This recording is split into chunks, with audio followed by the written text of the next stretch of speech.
This happened when I was 23. I was fresh out of college and was looking for a gig that gave me enough to survive whilst I waited for a job relevant to my degree. I decided to sign up for a food delivery app. I won't say the name, but I'll say that it is based in the United Kingdom. At least with this, I could choose when and how long I worked, which was the reason why I selected it, due to being a night owl. It was a cold weekend night in the winter. Anyone who lives in the UK knows how brutal the winters can be. I decided to start my shift at 10 p.m. as this correlates with the time when many people may leave pubs and enter nightclubs. I was delivering on my electric bike. The first few deliveries were normal, and I even received a tip, which was a Blue Moon event. That is until I got a notification to deliver a KFC 4 miles away from where I currently was. I reluctantly decided to take it, due to thinking that surely the customer would tip me for making that journey on my bike. I went to the KFC and waited around 5 minutes for the order and started to make my way towards the address given. At the speed I was going, it took around 20 minutes to get to the area. When I arrived at the address, I saw an old run-down looking house. I double and then triple checked the address to see if it was correct, and it was. So I grabbed the order and walked towards the front door. It's important to say that this house was on a street with the houses spread out, maybe 15 metres from each other, even though the others looked normal. I got to the front door and rang the doorbell, whilst notifying them through the app that I had arrived. At first, there was complete silence on the other side. I rang the doorbell again. This is when I heard floorboards creaking on the other side. A man's voice responded by saying, "Hello?" I responded that I'm the delivery driver and that his food was here. That's when he went silent at first and then simply said, "Okay."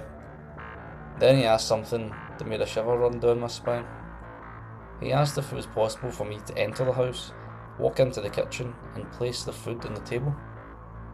The reason that he gave was they had one of his kids that was mentally ill and needed to be assured that I wasn't a threat.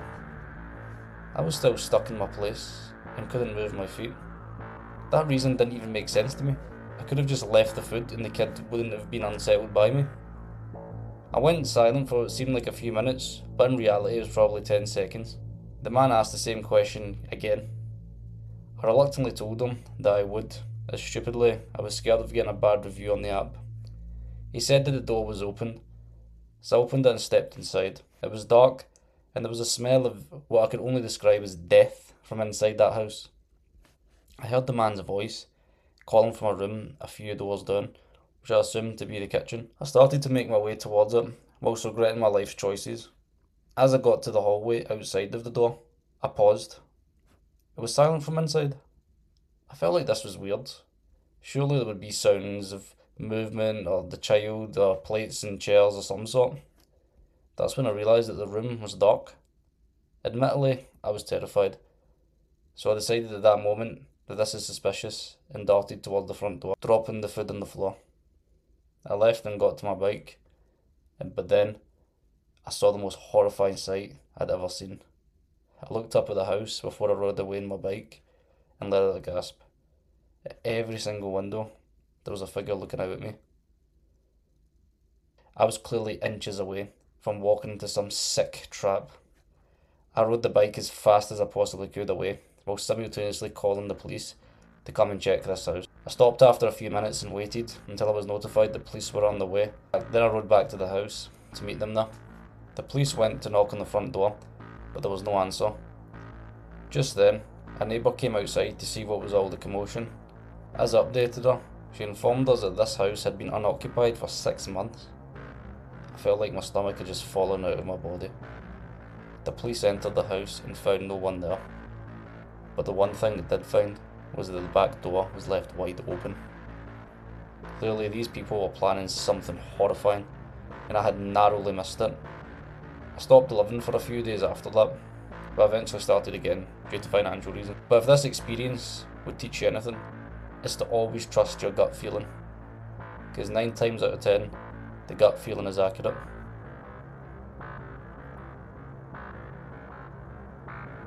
I was looking for a side income to help me save up for a vacation I had planned in the summer.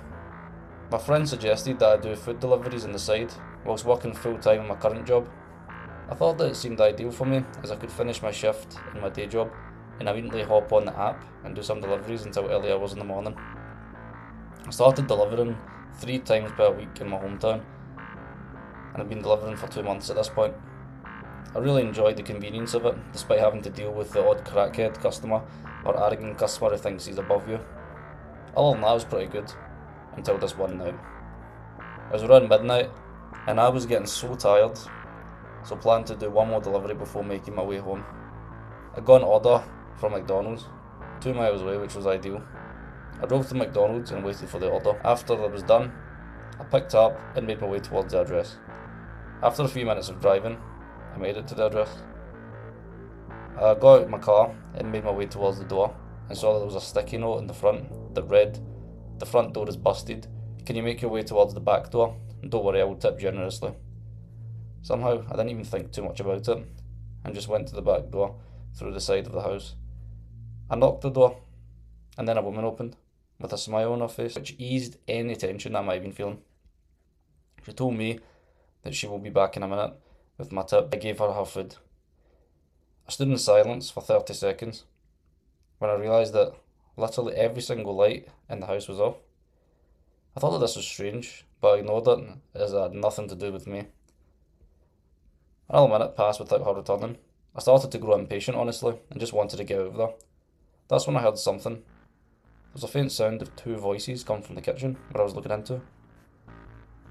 At first, I couldn't make out what they were saying, but then understood as clear as day.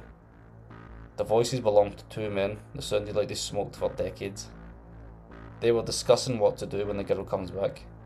One said to the other, "To remember, when she asks them to come in, that's when we grab them." I was shocked, so let out a short gasp, which notably made them go silent. I instantly sprinted through the side of the house, back to my car, and drove away. As I got back to my house, I tried to phone the number, but I'd already been disconnected. That incident made me not leave the house for weeks, as I had been traumatised by coming so close to a potentially fatal encounter. I never did phone the police, as I thought that would be pointless. A few weeks later, I heard that there was a delivery driver who was robbed in the same area where this incident took place. I'm just so thankful that I heard what was going on and was able to escape physically unharmed. But mentally, well, that's another story.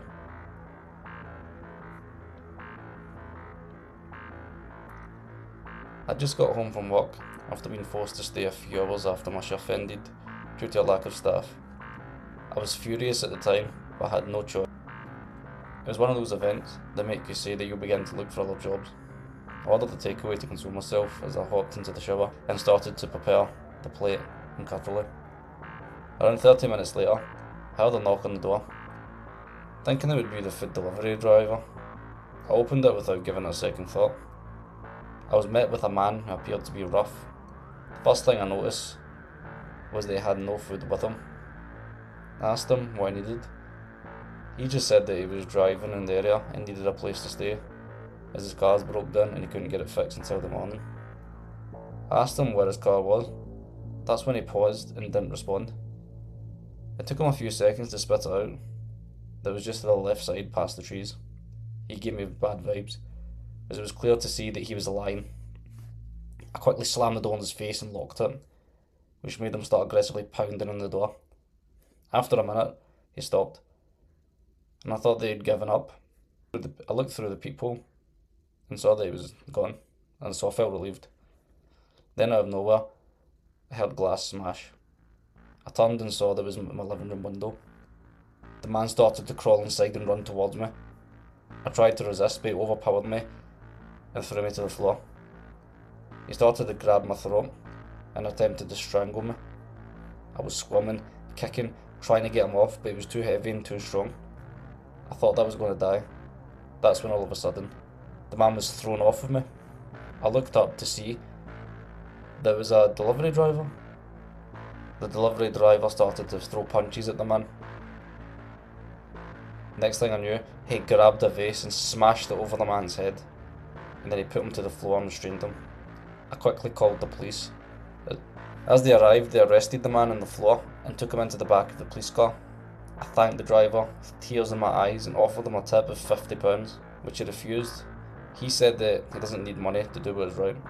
The police left, but placed a car outside my house until I could get the window fixed in the morning. That driver is my hero, and he saved my life.